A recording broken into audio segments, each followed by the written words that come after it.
Excuse-moi? Bonjour. C'est à toi ça? C'est mon chêne ça. Mais c'est quoi ton métier? Bah je suis pépiniériste forestier. Tu veux que je te montre? Ah bah ouais, avec plaisir. Ça veut dire quoi, pépiniériste forestier? On élève des plants pour les replanter en forêt. Mais qu'est-ce que tu plantes exactement en forêt? Du chêne, de l'érable, du merisier, tout un tas d'essences différentes en feuillus mais aussi en résineux. Et pour faire pousser une forêt, il faut combien de temps? 10 ans, 20 ans? Une forêt de chêne entre 100 et 120 ans, voire 150 ans parfois. Une forêt de résineux entre 40 et 80 ans. C'est quoi les actions du pépiniériste au quotidien? Déjà il doit mettre la graine en terre, ensuite il doit entretenir le plant, c'est-à-dire qu'on doit désherber autour du plant. Ensuite une fois que le plant il a pu pousser, on va l'arracher.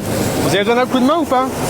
La machine qu'on voit là-bas, elle passe sous les plants, elle les secoue, elle les met racines nues, ça nous permet de les ramasser plus facilement. Et ça va dans un autre endroit pour le triage? Ça va sous l'atelier pour la partie tri. C'est vraiment l'acte final de préparation des plants. Ensuite on va les trier en fonction de leur taille et de leur diamètre et ensuite ils vont être envoyés sur les chantiers de plantation. Là c'est le métier de trieur, il y a quoi d'autre comme métier quand t'es pépiniériste? Le chef de culture, il va un peu décider des directions de la pépinière.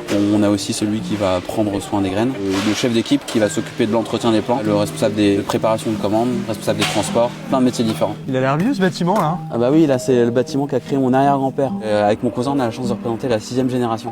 Ah ouais. Comment les pépiniéristes font pour avoir une pratique plus respectueuse de l'environnement? Au lieu d'utiliser des herbicides, on va utiliser des méthodes de binage, de travail du sol. On va aussi faire beaucoup de désherbage manuel. Et puis on va tester des techniques de paillage. C'est quoi la formation pour être pépiniériste? On a pas mal dans nos chefs de culture d'ingénieurs agronomes ou de formations liées à l'horticulture. Avec quels acteurs tu travailles au quotidien? Il y a 30% de la forêt qui est publique, qui est gérée par l'ONF. Ce sont les forêts domaniales et les forêts communales. Le reste, c'est la forêt privée, 70% de la forêt. Et c'est plein de petits propriétaires qui, eux, travaillent avec des experts forestiers, des techniciens forestiers, des coopératives. Et nous, on travaille avec tout ce monde-là. Quoi, pour toi, c'est le meilleur métier du monde? Bon, on le fait pas pour soi, on le fait pour les autres. On replante des arbres. C'est pour nos enfants, nos petits-enfants. Est-ce que tu as un rêve aujourd'hui? On l'a déjà fait par le passé. Mon père est parti au Brésil à créer une pépinière là-bas. Et moi, si je pouvais exporter notre métier, notre savoir-faire, ce serait top. Un mot de la fin, Pierre? Ne faites pas la guerre, planter des arbres.